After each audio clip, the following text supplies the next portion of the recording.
Well,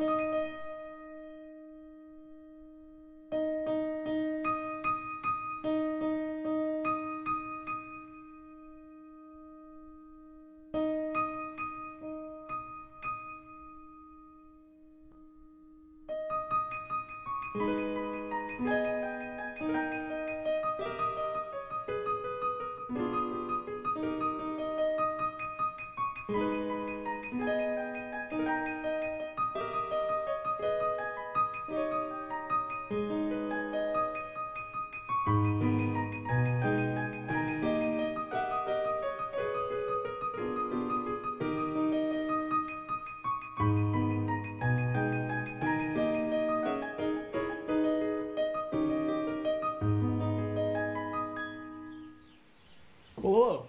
Welcome to this first in a series of charcoal demonstrations here in my studio.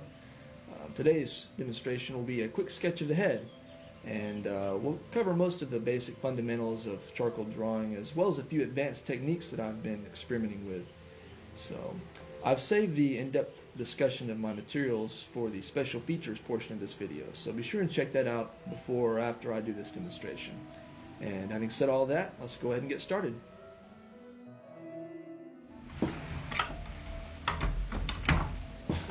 Okay, I now have everything set up and I'm ready to get started, but before I do, I just want to say a few quick words about my setup. The paper here I'm using is a Strathmore 400. It's a 3-ply paper and it's extra smooth, and the reason I'm using extra smooth is so that I can get more subtle detail that as opposed to using the more textured paper. But I do use textured paper as well. I just, for this one particular demonstration, want to use the extra smooth. And I just have it taped up here to a piece of 5/8 inch particle board. This is just 24 inch by 24 inch particle board that I picked up at Home Depot. And the tape that I'm using is a gaffer's tape. This is basically just white duct tape. And you can pick this too up at your local hardware store. You can really use any type of tape as long as it has a good grip on the paper.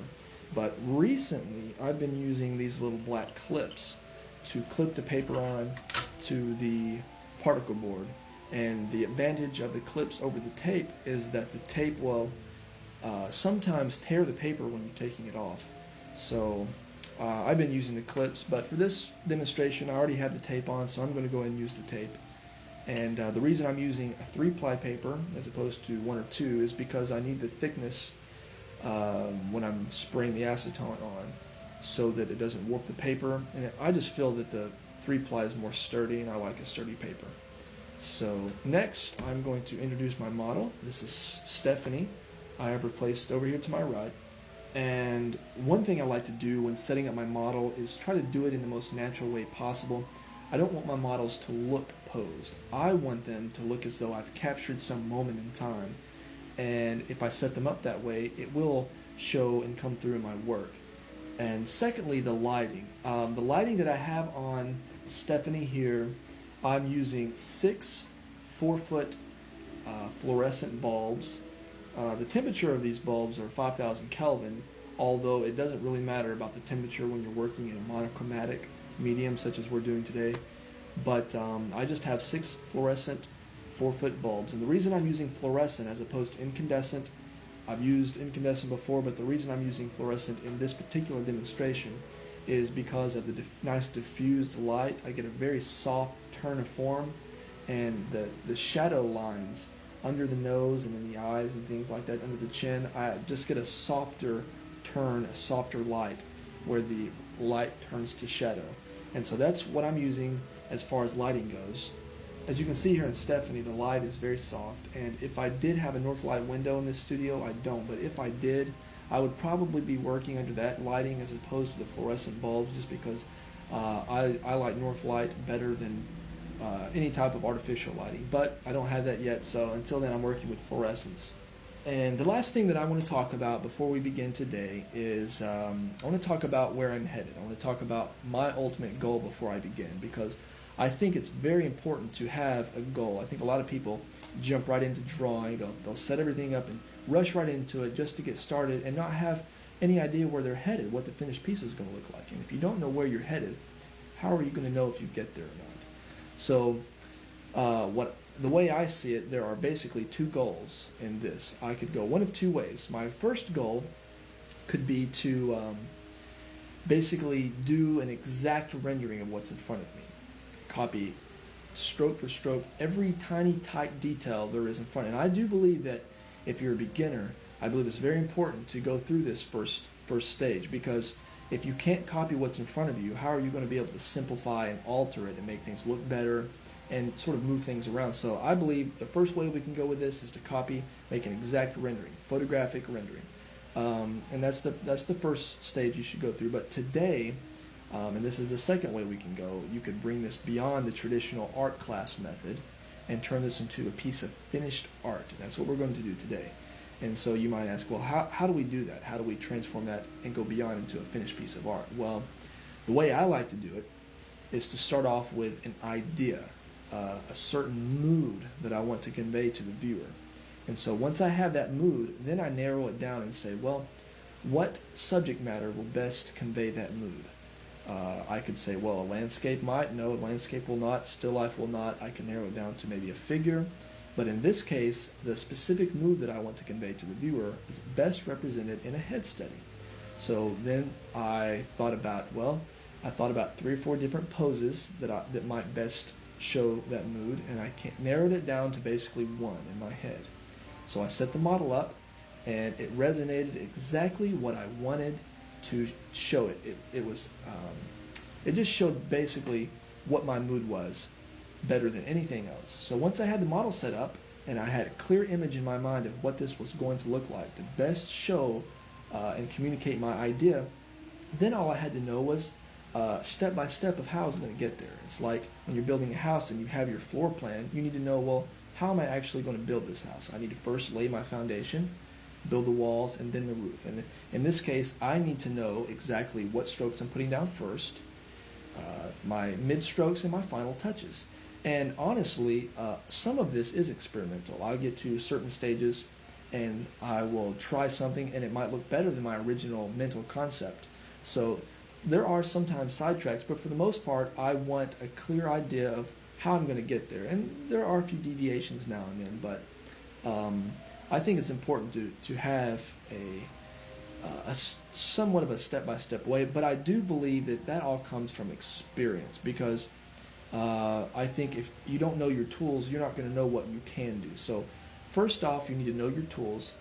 Do a lot of sketches. I've done many hundreds of sketches, so I know my tools very well. And once you know your tools and what they can do, then you can take all the knowledge and put it together and say, well, I know that I need these strokes at the beginning, then these, and then the final touches. And so that's what's going on in my mind before I begin. I have my goal and I have my plan of action, how I'm going to get there. And so now that you know that, we're going to see if I can do what I'm talking about, and we're going to go ahead and jump right in. Okay, I'm starting off here with a charcoal sock, and the charcoal sock is not something you can buy at the art store. I made this one myself out of 2 old socks and a few charcoal bricks, but if you are interested in making one, I show exactly how to make one in the special features portion of this video.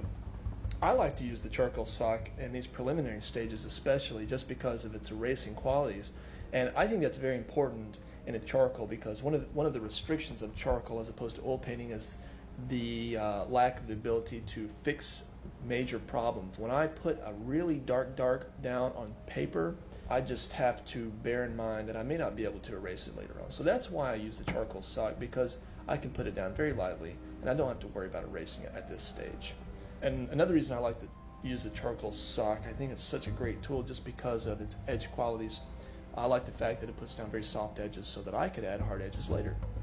And my thoughts at this stage are basically to darken the head as a whole, so I can move into darker shapes with a pencil and erase with my kneaded eraser for the lights.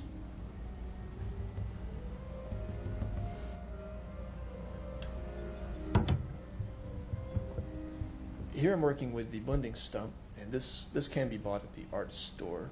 I think all this is rolled up paper sharpened down to a point, and it's nice for smudging these areas, but here I'm actually using it as a drawing tool, because yet again at this early stage in my work, I'm trying to keep everything eraser friendly and soft.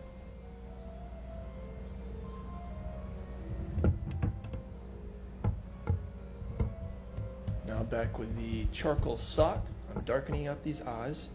And now for the kneaded eraser. I'm using this eraser as a drawing tool now. I've changed its shape to a fine point with my fingers, and I'm just pulling away these lights now. Notice how soft this is. I have no borders, no hard lines around anything yet at this stage. Here I'm using the blender here yet again to show where the edge of the cheek comes in. I'm just pulling this off. This is my focal point that I'm working on. The reason I'm starting with my focal point is because that's what I can see most clearly in my mind. And so once I get that correct and exactly right, then I can work out and I'll have something to judge the rest of my work against. Here for the kneaded eraser. That was a good stroke there to define where the background meets the hair. I'm still working with the eraser here. And here's the blender. Still trying to pull off this edge here on the cheek. Notice that this blender here has charcoal on the two tips, and that's because I sort of hit the tips of them with my charcoal sock to put a little bit of charcoal there so I can use it as a drawing tool. Here I'm just working out the eye. And again, I'm using the blender at this stage because I don't want this to get too dark. I want to keep it under control. I know that I could erase any of these lines if I need to, but I do need to get this a little darker. Now I'm working out where the hair comes in. That's good.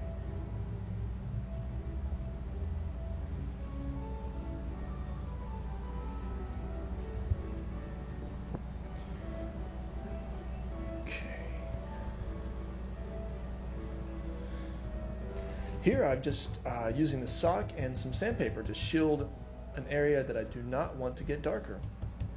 It's a good way to create a little bit of an edge and have a little bit more variety as well.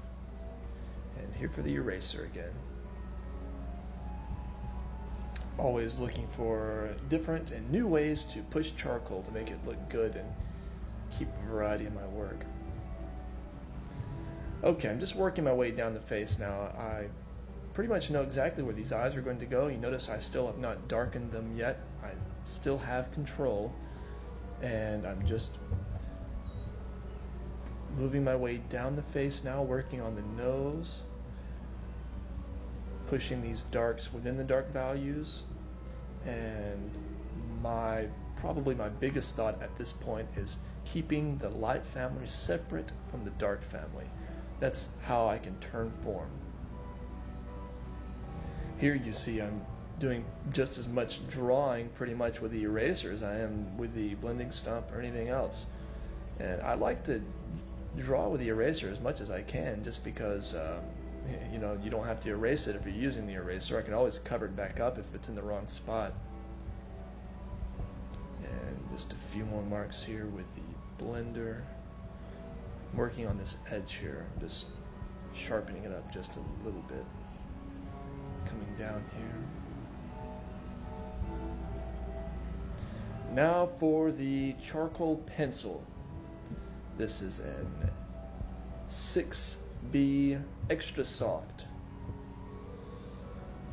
And now I'm going to go for these next few values. Pushing these values, I'm going to be moving into values 4, 5, and 6. I know this is going to be dark, and now that I know where to put it, I'm not going to hesitate and I'm going to just stick it right in there. I still need to be careful though, because this is much more difficult to erase using this pencil than anything else.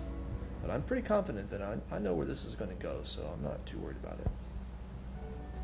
And as you can see, I've already laid down my foundational strokes. All of that preliminary work with the blender and the sock, that was my foundation. And now I know where everything goes, so now I'm building the walls, pushing these values in my focal point. And also you can see too that I haven't really bounced around this entire work. I haven't touched the background. I really haven't touched the hair because that's not my focal point. My focal point is her eyes. And I know that if I get her eyes as correct as I can, then everything else is really going to fall into place because I can judge all the rest of my work on something that I know is correct and very powerful. So Here I'm just using the pencil again, and I'm getting ready to use the charcoal brick here in just 1 second. Just darkening this value up. Now here for the charcoal brick, I'm using an extra soft charcoal brick, and I broke the brick in half. There we go, that's nice. I love using the brick whenever I can get away with it because of its the shapes it can make. It simplifies so well, and that's what I'm after. I'm after taking something that's very complex like her hair and doing it in as few strokes as possible. Now back with the blender, I just need to soften a few of these edges. I don't want too many hard edges in my work because to me hard edges are like little focal points. They're like little attracting areas, and I want the viewer to look in only a few specific spots in this work, and I want everything else to sort of blend into each other. So the way I can tell where to put a hard edge and where not to is, first of all, by squinting down at my subject. When you squint down, it sort of simplifies and makes it easier to see where the hard edges go and where the soft edges go. And you do that by squinting down and looking at the edge relationships. Because when you squint down, the hard edges still remain hard. The soft edges get a little softer, and you can see where there are lost edges, where there is no edge at all. So squinting down is a very helpful way, something that I do a lot. Now back for the charcoal brick here.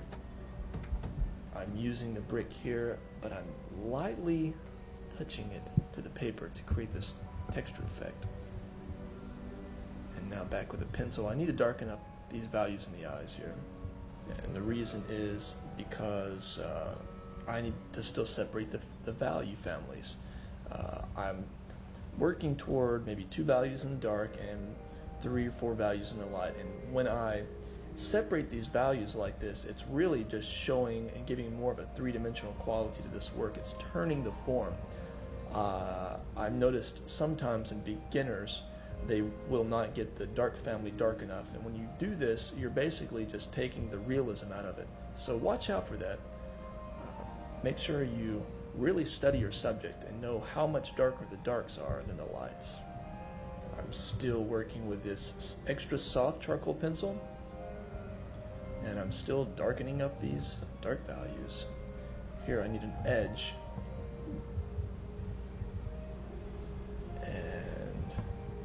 just sort of bouncing around the face here, darkening up things as I notice them. One of the things that I think is extremely important is not to move on to something else until everything that I have is correct. I don't want to say, well, this is very close, so I'm going to go ahead and do something else and maybe come back to it. I'm trying to, whenever I catch something that's not right, I'm going to make sure and fix it if I do know how, if I possibly can.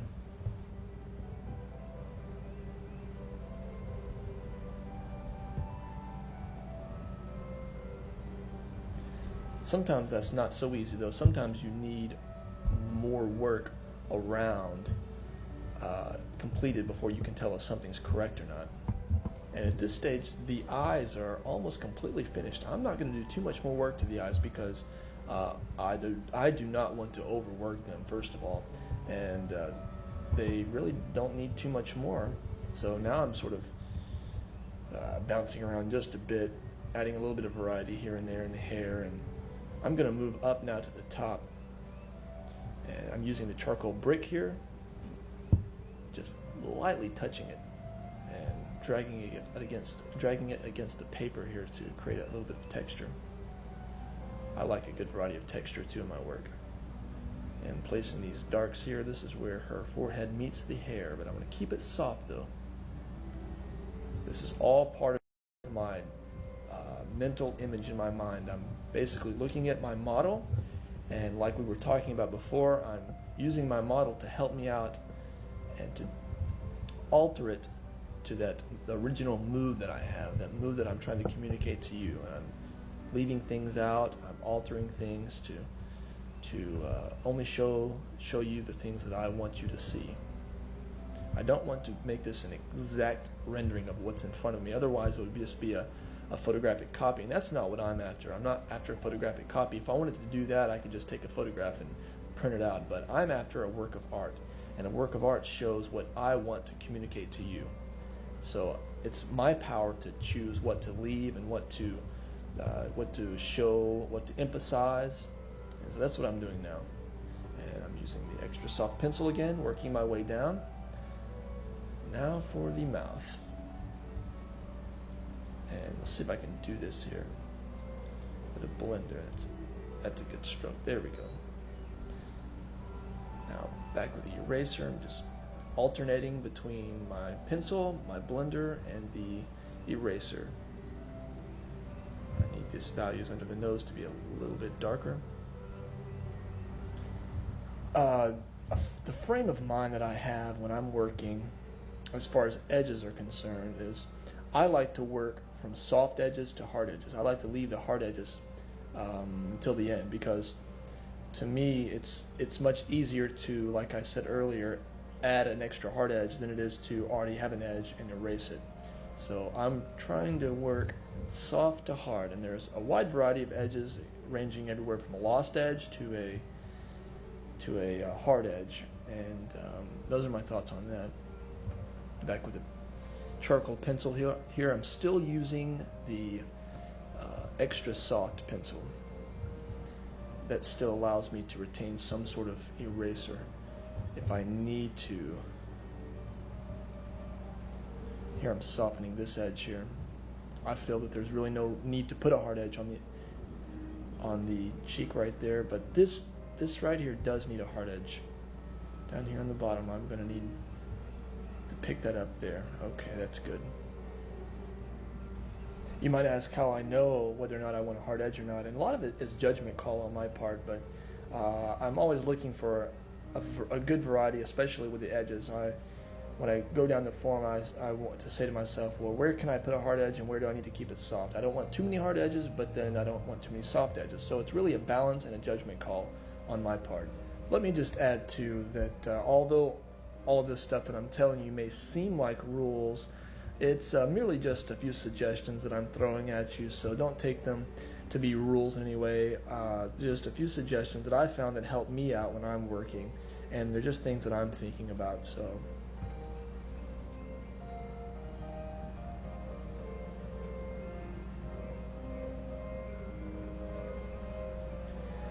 now I'm going to spread out just a little bit more and start working on the background and Stephanie's shirt, things like that. And I'm back here with a blender, and I'm just suggesting these little areas and pushing this charcoal around just a bit. By the way, the blender also works really nice in combination with the charcoal brick, just because I can push it and create different textures by just rubbing the blender over the texture of the charcoal brick. As you can see here, I'm also using the blender to show where the back of her head comes in, and doing it very lightly so that if I need to, I can erase.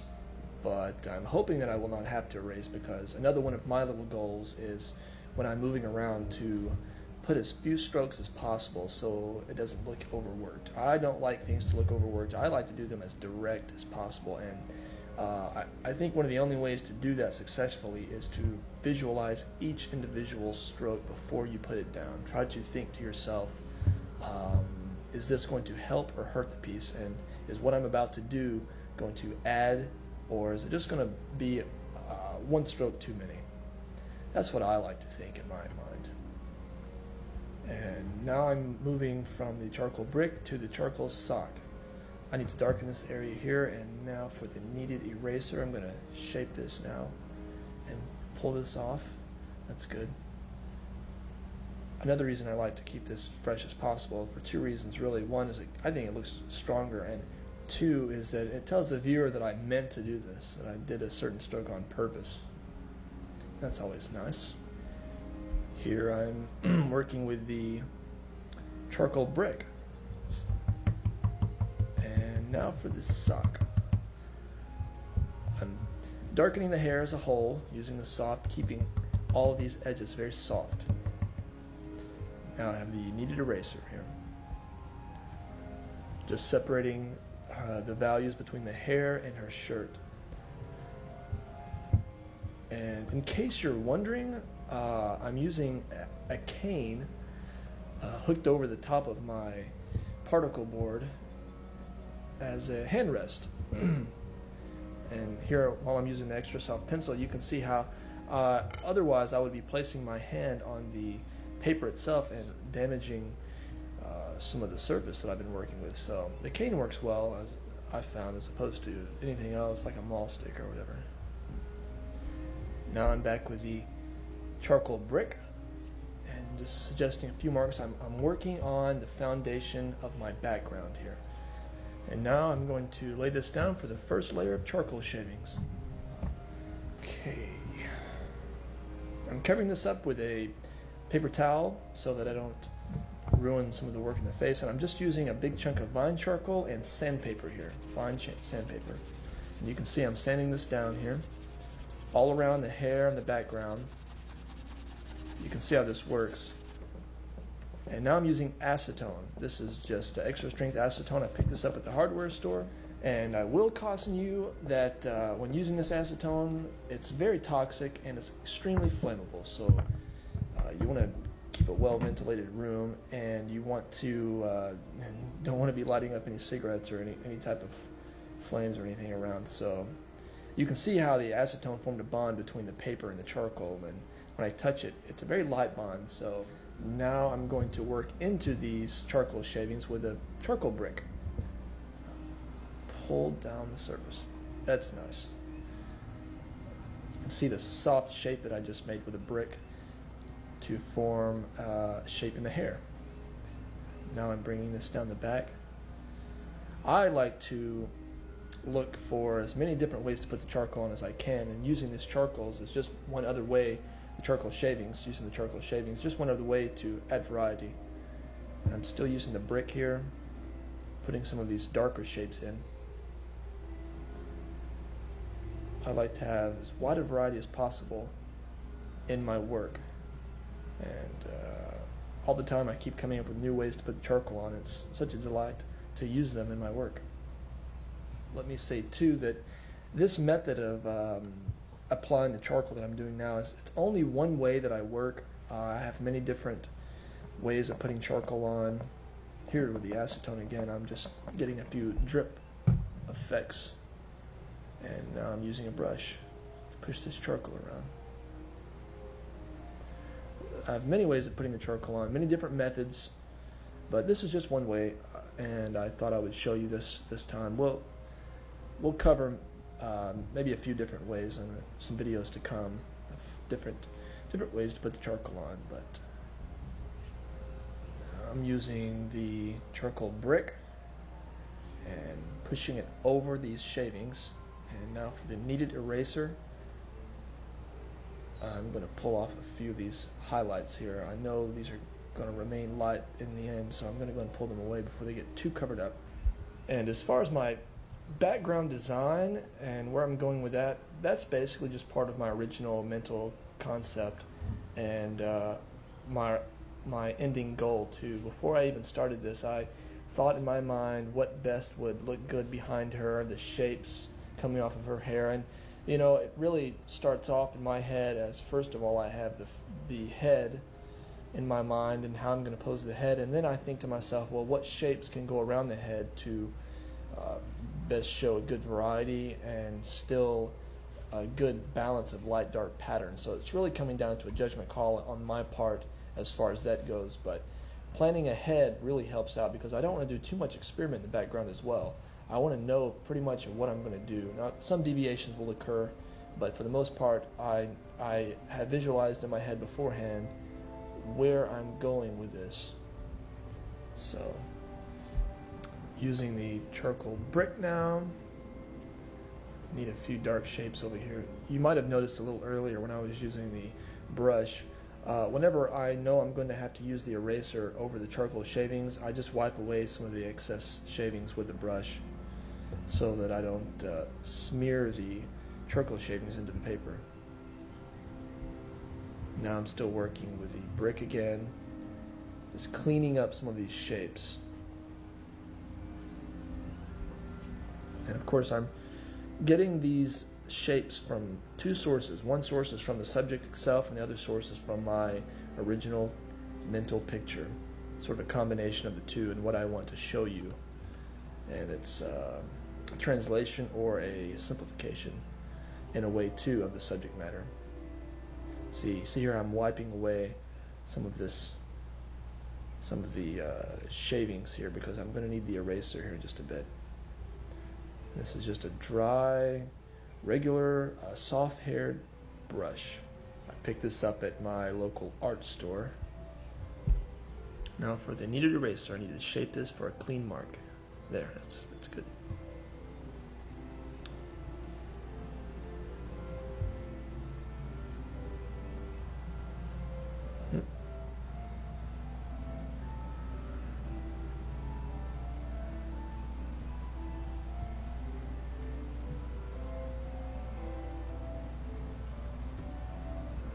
And here's for some more of this sock. And a little bit of acetone, not too much, just to create a little bit of interest here in the background.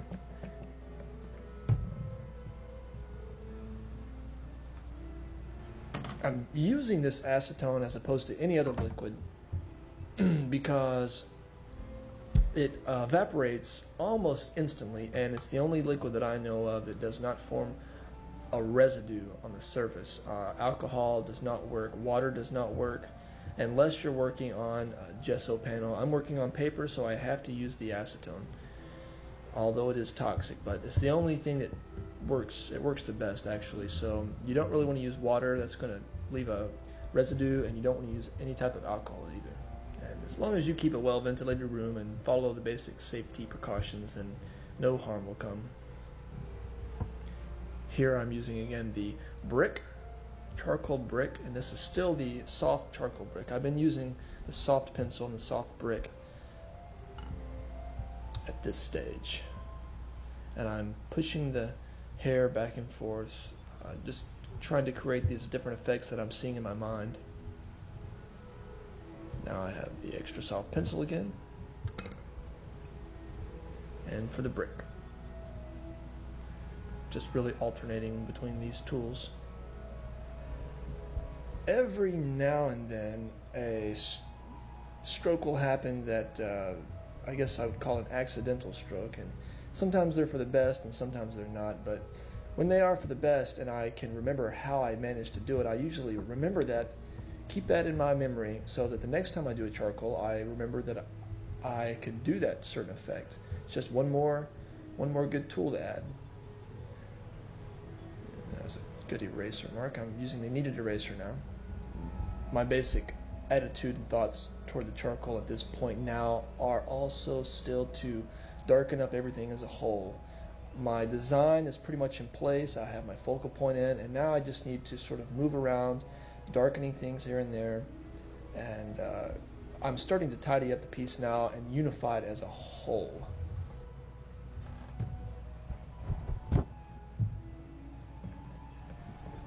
Now we're going to have a little bit more fun with the acetone. I'm going to cover up the face so I don't get any drips on her forehead.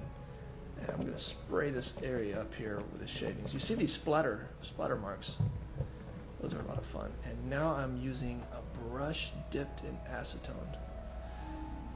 This is just one more way to add variety to the piece.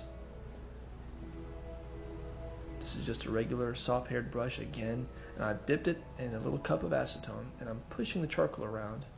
This gives it more of a painterly look. I really like this. But you can overdo it though. I have to watch out. Some of these effects look nice, but when they're overworked, they look really bad. So it's always a balance I'm thinking of. And Stephanie, you are doing a wonderful job. Some of this work I'm doing may look like I'm just throwing strokes around, but these are planned strokes.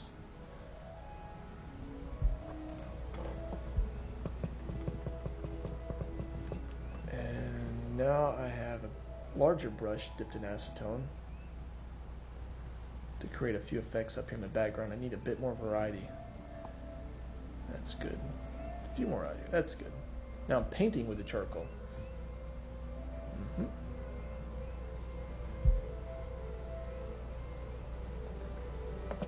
a few more drippings here.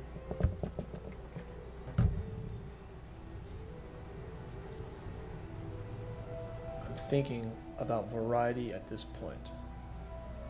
What things can I do to add a larger variety in this work? Now I'm running the charcoal brick over the shavings again. I'm going to pull away some edges here.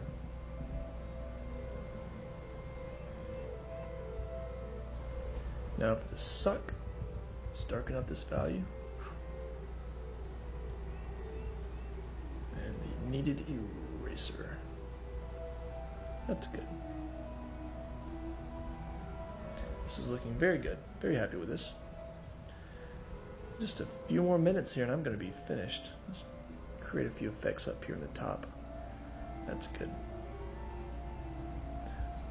I'm running the kneaded eraser over the charcoal shavings. Stephanie, this looks just like you. This is very good. Doing a great job. Now I have the charcoal sock again, and I'm setting the groundwork for one more charcoal shaving I think I'm going to do before I'm finished, and I just need this overall background to be a little bit darker.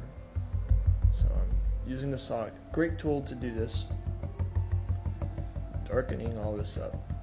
I need this to show through some of the shavings.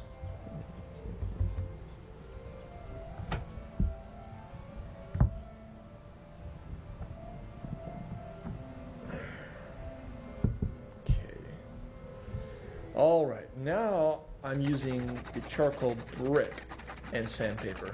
And the reason I'm using the brick instead of the vine charcoal is because the brick is a little bit denser and will be a little bit tougher. The vine charcoal comes off a lot easier, and I want this to stay on. This is going to be my final charcoal shaving. There we go, fix this here. I have the face covered up again with a paper towel.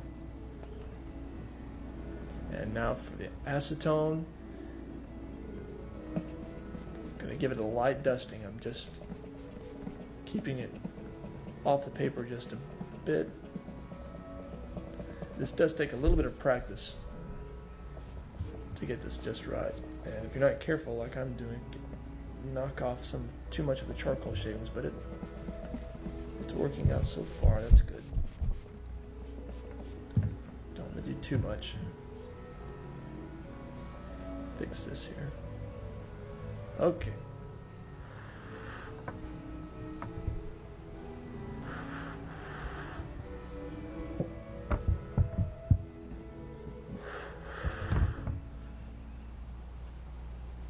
All right.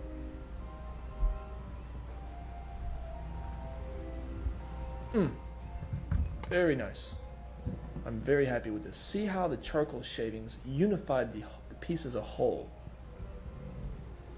Now just a few more marks here and I'm finished. I need an eraser here. And now for the brick, darken this hair value just a little bit. I want the darkest darks to be here in the eyes and in the hair, just because that's my focal point. I'm just using the brick, the soft brick.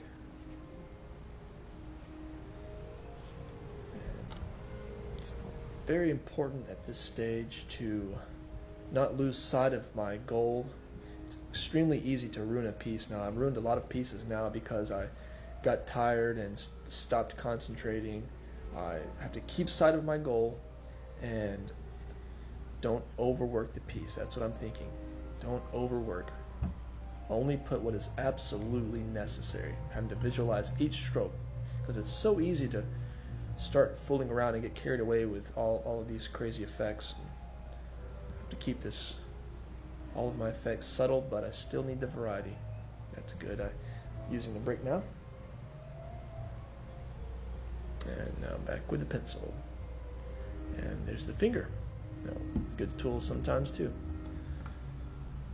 And now I have my brush dipped in acetone to add a few more of these painterly strokes here. Notice how her head blends in with the background. It's one unified piece. It's not separate. I didn't put a head down and then the background behind her. I want this to look like it's tied together. I think that's really important in my work especially. And just a few more strokes here to tie this all together with the brush and acetone. Coming very close to the end. I've basically said everything I wanted to say in this piece. I think it communicates very well my original mood and idea, so not much more could help it. So I've got to be really careful now. And I think I need one more light coming off of here. This has just been bothering me. So a lot of times there we go. A lot of times I just go around looking for things that bother me and fix them. And this bothers me now. That's good. One more dark underneath the chin here, and I think that'll do it.